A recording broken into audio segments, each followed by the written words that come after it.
وعن ام انس رضی اللہ تعالی عنہا انها قالت یا رسول اللہ اوصینی قال اہجر المعاصیہ فإنها افضل الہجرۃ وحافظی علی الفرائض فإنها افضل الجہاد واکثری من ذکر اللہ فإنك لا تعطین اللہ بشیء احب الیہ من کثرۃ ذکرہ رواہ الطبرانی او کما قال علیہ الصلاۃ والسلام ان اللہ وملائکتہ یصلون علی النبی یا ایھا الذین آمنوا صلوا علیہ وسلموا تسلیما اللهم صل وسلم على سيد الأنبياء والمرسلين وعلى آله الطيبين وأصحابه الطاهرين أجمعين الصلاة والسلام عليك يا سيدي يا رسول الله وعلى آلك وأصحابك يا سيدي يا حبيب الله الصلاة والسلام عليك يا سيدي يا رسول الله وعلى آلك وأصحابك يا سيدي يا رحمة للعالمين. حمد و صلاة کے بعد حضرات محترم، اللہ رب العالمین کا یہ ہم پر بڑا کرم ہے، اس کا فضل ہے، اس کی عطا ہے، اس نے ہمیں ایمان کی دولت سے نوازا ہے. پھر دنیا انسانیت میں ہر نبی کے دور میں اس نبی پر ایمان لانے والے مومنین گزرے ہیں. ان کا ایمان ان کی نجات کی گواہی ہے. لیکن ہم پر اللہ کا کرم، بالائے کرم یہ ہے کہ خدا نے ہمیں اپنے پیارے حبیب لبیب وجہ تخلیق کائنات جناب سید العالمین محمد الرسول اللہ صلی اللہ تعالی علیہ وآلہ وسلم کی امت میں پیدا فرمایا، اور پھر خیر الامم کا اللہ نے ہمیں تاج پہنایا. اس سے بڑی سعادت اور کیا ہو سکتی ہے؟ پھر چونکہ ہم سرکار کی امت ہونے کی وجہ سے، سرکار پر ایمان کی نور کی دولت نصیب ہونے کی وجہ سے، سرکار کے صدقے اللہ ہم پہ یہ کرم کرتا ہے کہ ہمیں زندگی میں ہر روز بخشش کا کوئی نہ کوئی موقع عطا فرماتا ہے. کوئی نہ کوئی ایسے ذرائع ہمیں دن رات میں ہر لمحہ ہمیں نصیب ہوتے ہیں. اور اس سے مراد یہ ہے کہ یہ انسان چونکہ نبی کا امتی ہے، نبی پر ایمان لایا ہے، لہذا کسی بہانے سے اس کی بخشش ہو جائے. اس لیے مولانا روم رحمۃ اللہ علیہ اور دیگر اہل صفا جو ہیں صوفیاء، وہ اس طرف اشارہ کرتے ہیں کہ رحمت حق بہانہ می جویت. اللہ کی رحمت کو، اللہ کے بندوں کو بخشنے کے لیے بہانہ تلاش کرتی ہے کہ کسی نہ کسی بہانے سے، کسی نہ کسی ہیلے سے، کسی نہ کسی ذریعے سے بندوں کی بخشش کر دی جائے. اور یہی وجہ ہے کہ جب صحابہ اکرام سرکار دو عالم صلی اللہ علیہ وسلم کی مجلس میں بیٹھتے تھے تو اللہ کے حبیب انہیں کچھ نہ کچھ نور کے موتی عطا فرماتے تھے، اور وہ پھر صحابہ اس کو لکھتے تھے، اس پر عمل کرتے تھے. صحابہ نے ان موتیوں کو محفوظ کیا ہے. 1400 سال سے زائد عرصہ گزر چکا ہے، آج بھی وہ ہمارے لیے مشعل راہ ہیں اور نور ہیں. میرے سامنے حدیث ہے، اس کو حضرت ام انس رضی اللہ تعالیٰ عنہ، یعنی حضرت انس کی جو والدہ ہیں وہ اس حدیث کی راویہ ہیں. وہ کہتی ہیں کہ میں نے انہا قالت، میں نے نبی پاک صلی اللہ علیہ وسلم کی بارگاہ میں عرض کیا، یا رسول اللہ صلی اللہ تعالی علیہ وسلم، اے اللہ کے رسول آپ پر درود و سلام ہو، اوصینی، اے اللہ کے حبیب مجھے کوئی ایسی وصیت کیجئے یا ایسی نصیحت کیجئے۔ اوصا، یوصا کا معنی نصیحت کرنا۔ حضرت انس کی جو والدہ ہیں ام انس کہتی ہیں کہ میں نے عرض کی یا رسول اللہ مجھے کوئی نصیحت کریں تاکہ میں اسے اپنی زندگی میں نجات کے لیے پلے باندھ لوں، میں اس نصیحت پر عمل کر کے اپنی زندگی کو کیا کر دوں، درست کر لوں، اپنی زندگی کو اس کے مطابق گزار سکوں، اور آپ کی اس نصیحت کو میں اپنے لیے دنیا میں بھی نجات کا ذریعہ سمجھوں اور آخرت میں بھی نجات کا ذریعہ سمجھوں۔ تو آپ فرماتی ہیں کہ سرکار دو عالم شفیع معظم سید العالمین محمد الرسول اللہ صلی اللہ تعالی علیہ وآلہ وسلم نے مجھے 3 نصیحتیں کی۔ کتنی نصیحتیں کی؟ اور وہ 3 نصیحتیں انہوں نے بیان کی۔ انہوں نے کہا کہ سرکار نے جو مجھ سے پہلی نصیحت فرمائی وہ یہ تھی کہ اللہ کے حبیب نے فرمایا کہ احجر المعاصی فإنها افضل الحجرہ۔ سرکار نے فرمایا کہ گناہوں کے جہان سے ہجرت کر کے نیکی کے جہان کی طرف آ جاؤ۔ حضور نے فرمایا ہجرت کرنا کہتے ہیں ایک علاقے کو، ایک جگہ کو چھوڑ کر دوسری جگہ میں جانا، اس کو کیا کہتے ہیں؟ ہجرت کہتے ہیں۔ جس طرح کہ سرکار دو عالم صلی اللہ علیہ وسلم مکہ سے ہجرت کر کے کہاں گئے؟ مدینے گئے۔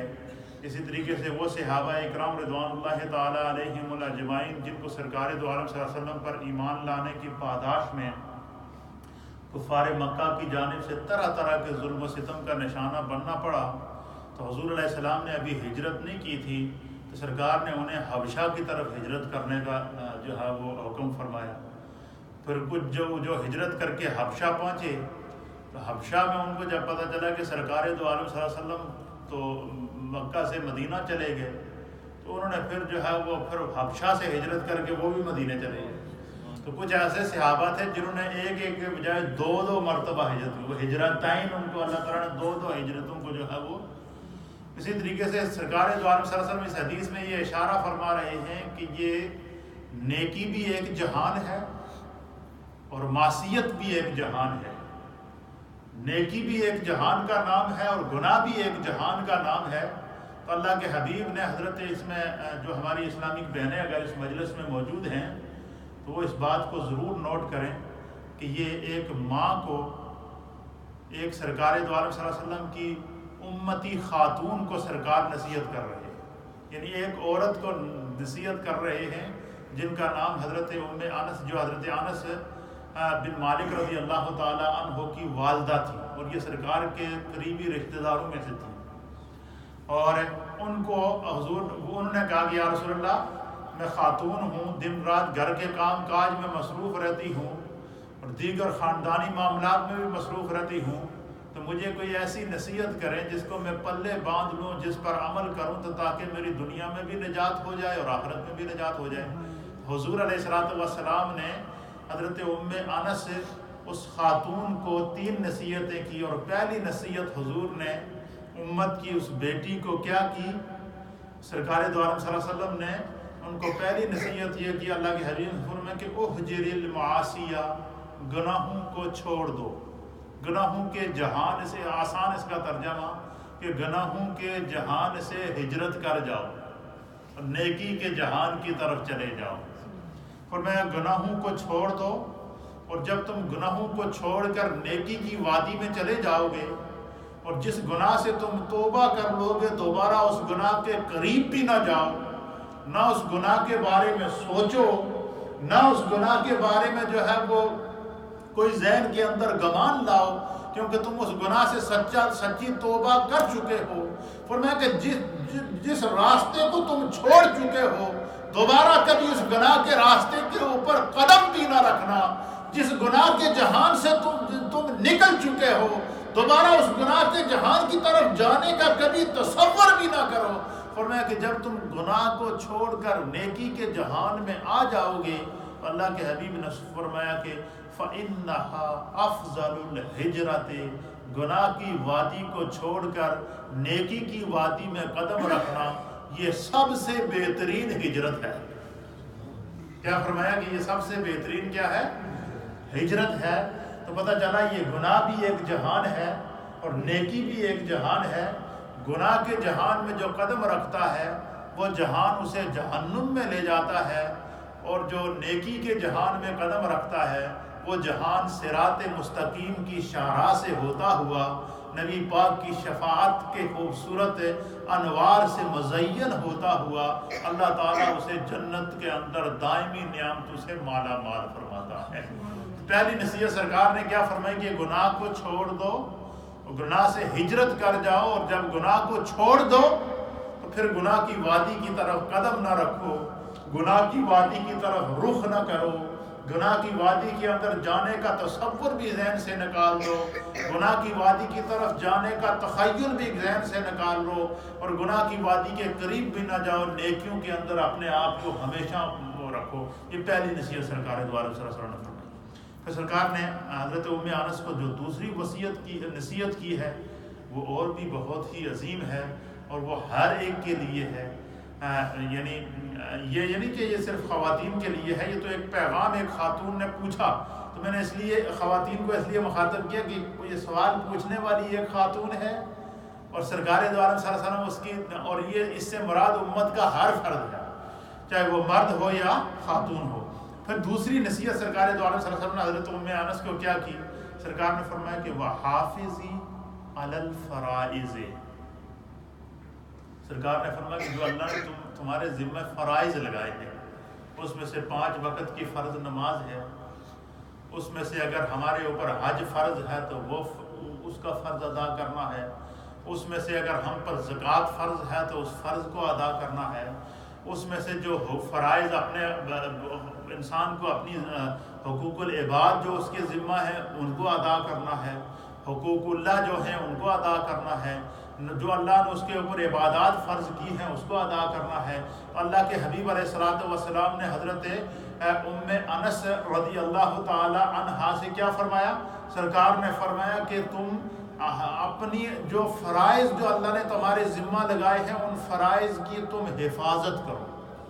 فرائض کی حفاظت کرنے سے مراد یہ ہے کہ نماز کو کبھی نہ چھوڑو, جب نماز کوشش کرو کہ تم سے فرض کبھی ضائع نہ ہو, زکوٰۃ تمہارے اوپر فرض ہے تو اس کو نہ چھوڑو. اسی طریقے سے جو تمہارے ذمہ فرائض ہیں فرمایا ان فرائض کی تم حفاظت کرو. فرمایا جو شخص اپنے فرائض کی حفاظت کرتا ہے اللہ کے حبیب نے فرمایا فَإِنَّهَا أَفْضَلُ الْجِهَادِ.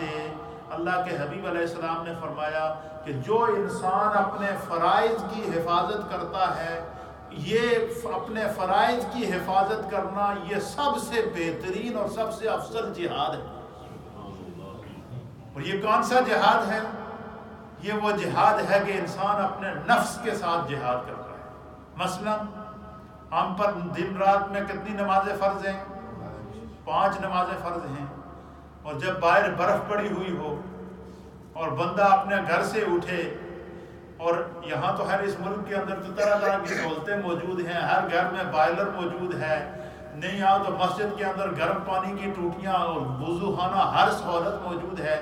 اور لیکن جو دیہاتی علاقے ہیں جیسے گاؤں ہیں جہاں پر جو ہے وہ کوئی ہیٹنگ کا سسٹم موجود نہیں ہے, اور وہاں کے جب لوگ اٹھتے ہیں تو وہ یہ نہیں دیکھتے کہ پانی ٹھنڈا ہے, اس میں برف جمی ہوئی ہے, میں وضو کیسے کروں گا. وہ یہ دیکھتے ہیں کہ میں نے اللہ کے فرض کو ادا کرنے کا ٹائم ہو گیا ہے.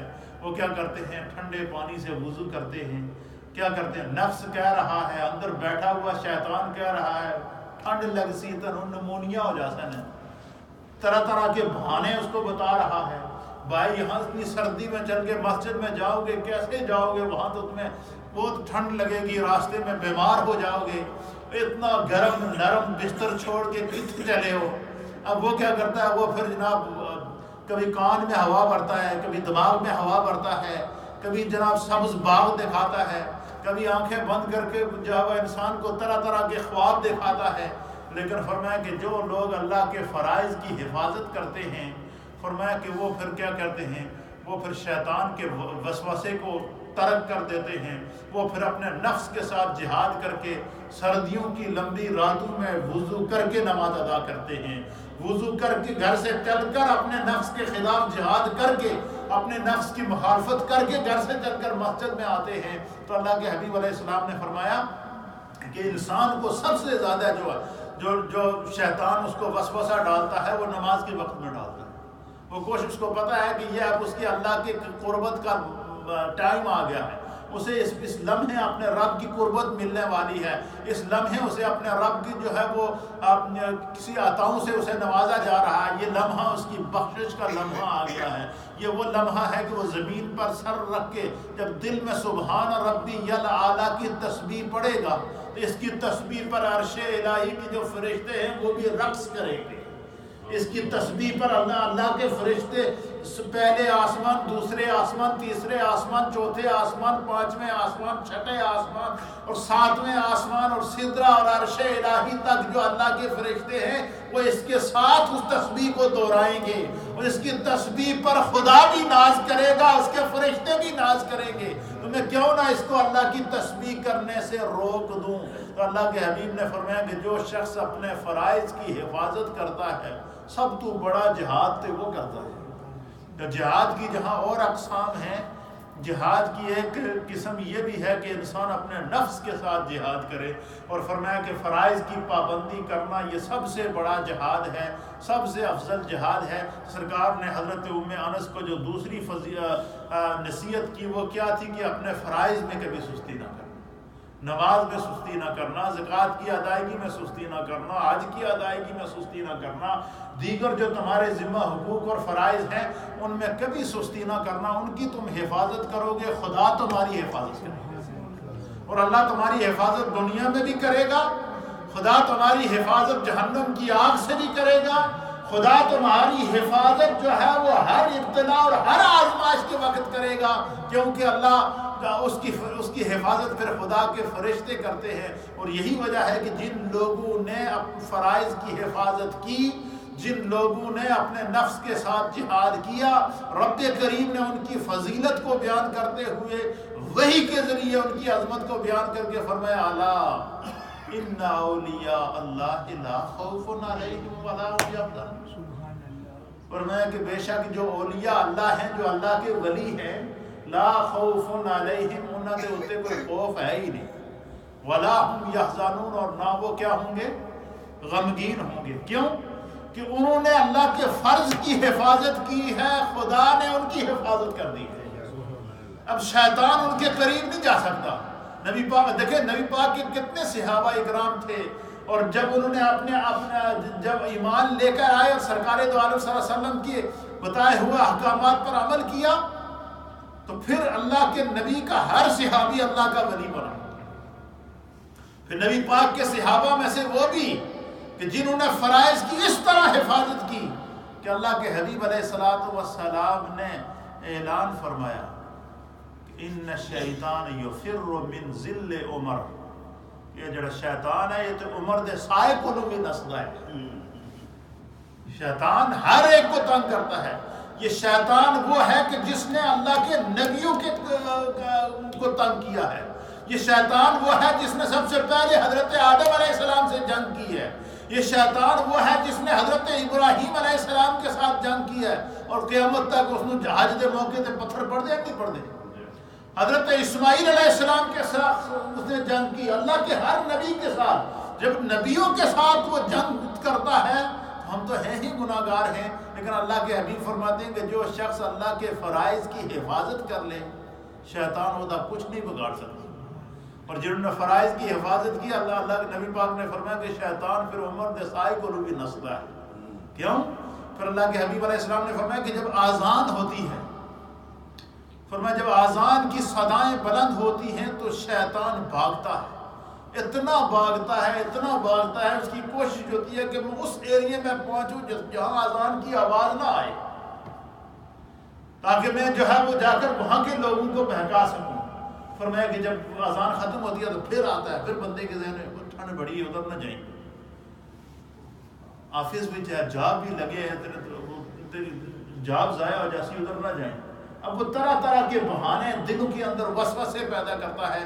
اللہ کے حبیب نے فرمایا کہ جو شخص اپنے فرائض کی حفاظت کرتا ہے، ہر لمحہ اس کو فکر ہوتی ہے کہ میری نماز ضائع نہ ہو، کچھ بھی ہو جائے نماز ضائع نہ ہو۔ اور نماز ایک ایسا فرض ہے، دیکھیں کہ انسان کو فرمایا کہ اگر وہ کھڑا ہو کر نماز نہیں پڑھ سکتا تو بیٹھ کر پڑھے، بیٹھ کر نہیں پڑھ سکتا تو لیٹ کر پڑھے، لیٹ کر بھی نہیں پڑھ سکتا، اس کے جسم میں اتنی جان نہیں ہے تو علماء اور محدثین نے لکھا ہے کہ اللہ کے حبیب نے فرمایا کہ وہ آنکھ کے اشارے سے نماز پڑھے، آنکھ کے اشارے سے قیام کرے، آنکھ کے اشارے سے رکوع کرے، آنکھ کے اشارے سے سجدہ کرے۔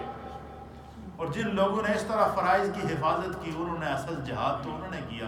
تو نبی پاک صلی اللہ علیہ وسلم نے حضرت ام انس کو دوسری نصیحت کیا کی کہ تم فرائض کی حفاظت کرنا، اور اگر تم نے فرائض کی حفاظت کی تو کیا ہوگا؟ فَإِنَّهَا أَفْضَلُ الْجِهَادِ، یہ سب سے بڑا جہاد ہے انسان اپنے فرائض کی حفاظت کرے۔ تو اس میں ہمیں دوسری نصیحت کیا ملی کہ ہم نے ہر حال میں نماز کی پابندی کرنی ہے، ہر حال میں جو انسان کے ذمہ فرائض ہیں، چاہے وہ حقوق العباد میں سے ہیں یا حقوق اللہ میں سے ہیں یا کسی بھی قسم کی بندگی جو اس کی فرائض کے اندر آتی ہے، ان کی حفاظت کرنا اور ان کی فکر کرنا یہ ہمارے لیے ضروری اور لازمی ہے۔ اللہ ہمیں اس پر عمل کی توفیق عطا فرمائے۔ اور سرکار نے فرمایا یہ سب سے بڑا جہاد ہے۔ تو پہلی نصیحت کیا تھی کہ گناہوں کو چھوڑنا یہ سب سے بڑی ہجرت، اور فرائض کی حفاظت کرنا یہ سب سے بڑا جہاد۔ اب دیکھیں ہجرت اور جہاد یہ لازم و ملزوم ہے۔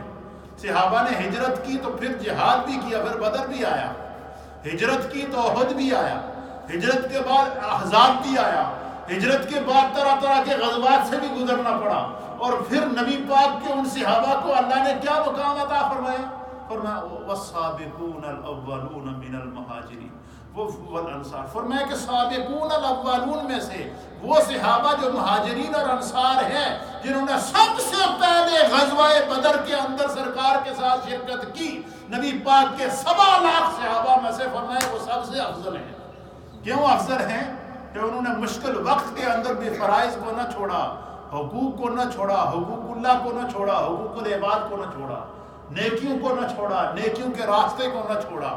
تو یہ فرمایا کہ جو بندہ فرائض کی حفاظت کرتا ہے حقیقت میں وہ اپنے نفس کے ساتھ سب سے بڑا جہاد کرتا ہے، وہ مجاہد ہے۔ تو پتہ چلا ہم میں سے ہر مسلمان مجاہد ہے، اور وہ مجاہد کیا ہے کہ جو کبھی فرائض کو نہیں چھوڑتا۔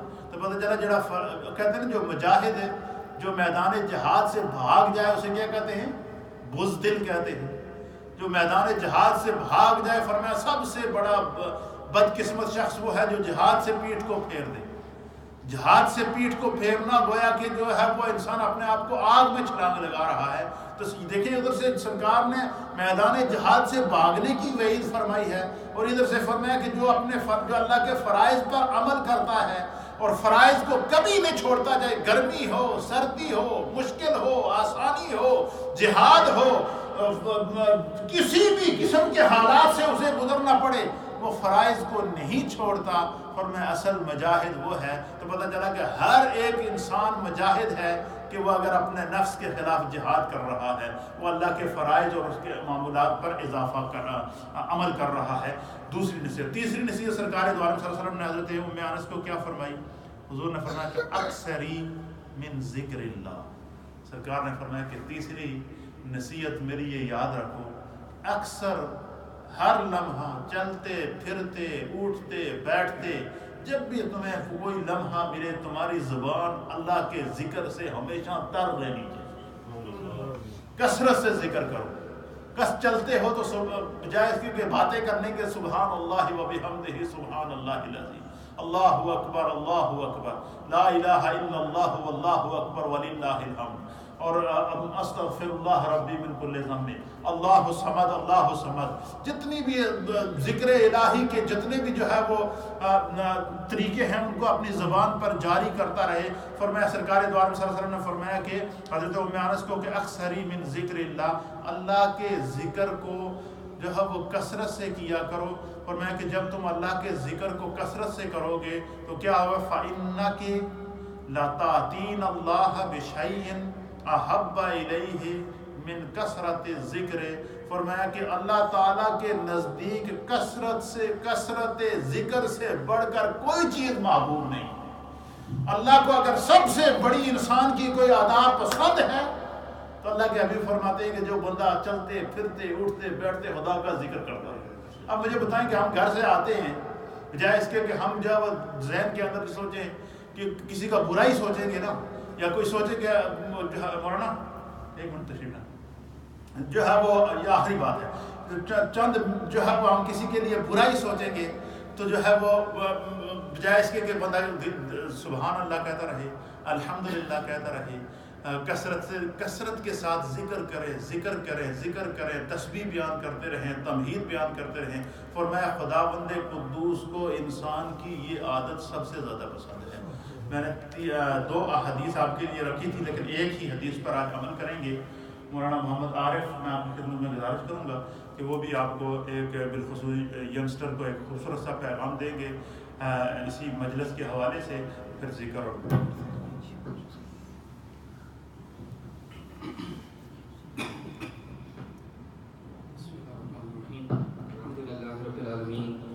والسلام على سيد المرسلين وعلى آله وأصحابه أجمعين. الصلاة والسلام عليك يا رسول الله وعلى آلك وأصحابك يا نور الله صلى الله تعالى عليه وسلم. MashaAllah, your Mufti Sahab Qibla, alhamdulillah, a beautiful dars on a beautiful hadith of the Prophet sallallahu ta'ala alayhi wa sallam. And this is the beauty of the sayings of the Prophet alayhi salatu wa taslim, that it is very concise, but the meaning is so deep. The entire bayan for the last half an hour is about one sentence which the Prophet sallallahu alayhi wa sallam made and said 1400 years ago. But alhamdulillah, it is still so relevant, and it is still so, alhamdulillah, informative and teaching us a lot of things. MashaAllah, what Hazrat said, the 3 things that we should be doing is that we should do hijrah from guna. Okay, so leave your guna. This is also migration. If we cannot migrate, we don't have to migrate. Some of our people migrated from Pakistan to the UK, from India to the UK and other places. This is maybe economical migration or other migration. But if you want to migrate for the sake of Allah, you should migrate from your guna towards good deeds, inshallah. That is migration. The second thing is you should be steadfast on your farais. Like what Allah told you to do, that's it. Full stop. You have to do it. I have to do it. Don't give yourself a choice. Don't think, am I going to pray Fajr tomorrow? Am I going to get time? MashaAllah, Hazrat always sends a text in the morning. کہ صبح ہمیشہ text آتا ہے کہ نماز نیند سے بہتر ہے، نماز کا وقت جا رہا ہے، and so on. So this is important because there are so many people out there. یہ آس پاس کے لوگ، مسلمان علاقہ ہے اور فجر کے وقت اللہ نہ کرے کہ وہ سوئے ہوئے، they are still sleeping because they are so neglectful of Allah. They don't realize what they are missing. It is stated, if you miss the 2 rakat sunnat of farz, 2 rakat sunnat of fajr, if you miss that, it is as if you have lost the entire world. کہ دنیا اور ما فیہا سب لٹ گئی اور خسارہ ہو گیا اگر آپ نے 2 سنت فجر کی چھوڑ دی. So there are people, our brothers, our sisters out there who miss their farz. And the last thing is that do a lot of zikr. That your tongue should be moist with the zikr of Allah subhanahu wa ta'ala. And this is an ata of Allah, this is a blessing of Allah. Like whilst you are sat here, you are listening, you should also be trying to do the zikr of Allah keep praying Subhanallah, keep praying Alhamdulillah, keep praying Astaghfirullah, keep praying Subhanallah wa bihamdihi, anything that you can. And Durood Sharif should be on our tongue all the time. That should be like our wazifa, because it is stated, the more durood you pray in this world, the closer you will be with the Prophet ﷺ on the day of Qiyamah. And it is stated that if you pray Durood Pak 50 times a day, 50 times a day if you pray Durood Pak, then inshallah you will be honored with doing musafaha, shaking hands with Rasulullah ﷺ. So keep our tongues moist with the zikr of Allah. And one more wazifa I'll give you, last thing, that if a person came to the Prophet ﷺ and he complained about the lack of sustenance, lack of risk,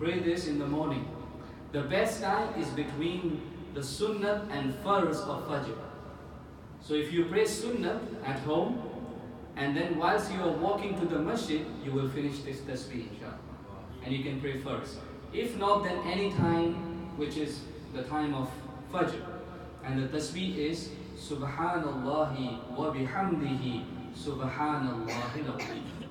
If you pray this tasbih 100 times every day, inshallah all your financial problems will be solved. And about this tasbih, it is stated that this tasbih is so light on the tongue. So light on the tongue. Kitni halki hai. Subhanallahi wa bihamdihi Subhanallahi al-Azim. It is so light on the tongue, but it is so heavy on the mizan. So heavy on the scales. So inshallah on the day of Qiyamah, when these tasbihat will be put on the scales, our scales will rise because of the weight, inshallah. The more the good deeds, the better our chances of survival with the fazl of Allah subhanahu wa ta'ala. May Allah subhanahu wa ta'ala give us the tawfiq to act on the sayings of our beloved Prophet sallallahu ta'ala alayhi wa sallam. Wa akhiru da'wana alhamdulillahi rabbil alamin. Subhanallah.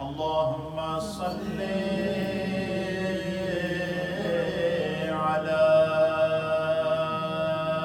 نبينا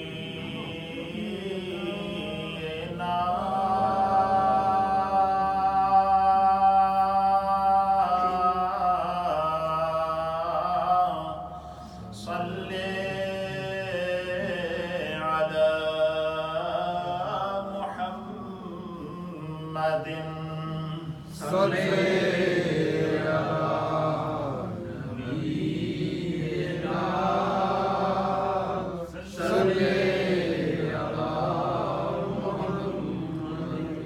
صل على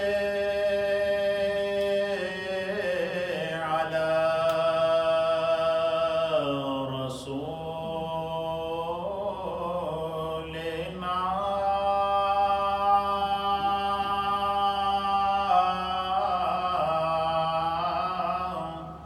صل على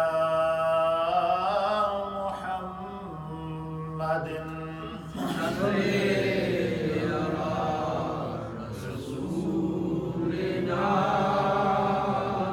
صل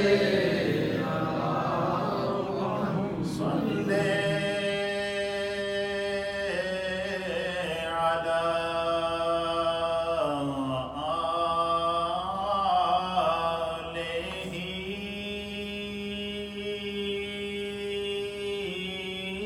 آله صل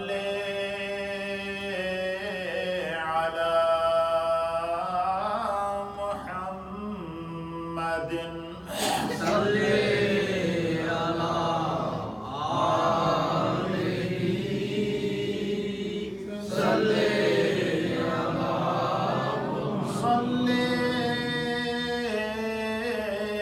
على أصحابه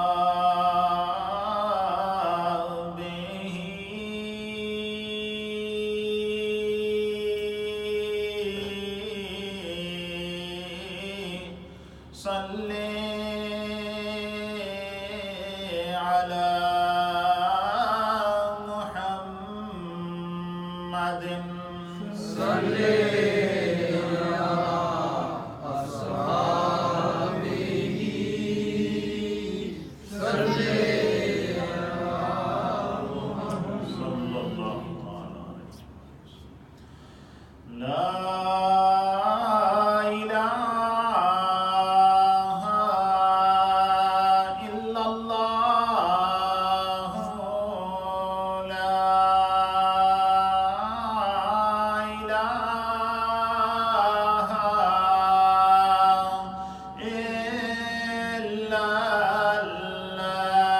إلا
صلى الله تعالى عليه وآله وسلم لا إله إلا الله إلا الله إلا الله لا إله إلا الله إلا الله إلا الله لا إله إلا الله إلا الله إلا الله لا إله إلا الله إلا الله إلا الله لا إله إلا الله إلا الله إلا الله لا